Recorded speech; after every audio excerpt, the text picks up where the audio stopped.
শাশুড়ির ভয়। গোপালের স্ত্রী গোপালকে প্রায় জব্দ করত। একদিন গোপালের স্ত্রী গোপালকে ডেকে বলল, আমাকে আজ বাপের বাড়ি যেতে হবে। গোপাল বলল, কেন?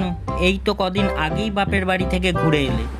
গোপালের স্ত্রী এ কথায় রেগে গিয়ে বলল, আমাকে যদি বাপের বাড়ি যেতে না দাও তাহলে কিন্তু এখনই মাকে নিয়ে আসবো। গোপাল তখন ভয় পেয়ে বলল, দোহাই তোমার, এখনই বাপের বাড়ি চলে যাও, যতদিন খুশি থাকো।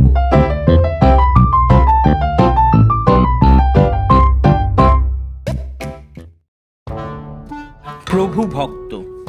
গোপাল তার চাকরকে ডেকে বলল, দেখো, বাইরের লোকেরা তামাক খাবার জন্য আমার বৈঠকখানায় এসে ভিড় করে। আমি যখন বাইরের লোকের সামনে তোকে তামাক সেজে আনতে বলবো, তুই তখন মোটেই তামাক সেজে আনবি না, যে কোনো একটা অজুহাত দেখাবি। চাকরটি মাথা নেড়ে বলল, যে আপনি যেমনটি বলবেন আমি তেমনটি করব। কিছুক্ষণ পর গোপালের ওই বৈঠকখানায় গায়ের জমিদার মশাই উপস্থিত হলেন। গোপাল চাকরকে ডাক দিয়ে বলল, ওরে বিশে, তাড়াতাড়ি তামাক সেজে আন, নতুন গড়গড়াটাও নিয়ে আসবি। কিন্তু বিশে চাকর আসে না। অনেক ডাকাডাকির পরে বিশেকে বৈঠকখানা ঘরে ডেকে নিয়ে ধমক দিয়ে বলল, সেই কখন থেকে তোকে তামাক সেজে আনতে বলছি, শুনতে পাস না?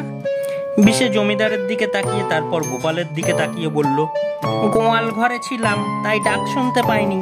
এখন কি অজুহাত দেখাবো তাই বলুন, টিকে নেই না তামাক নেই?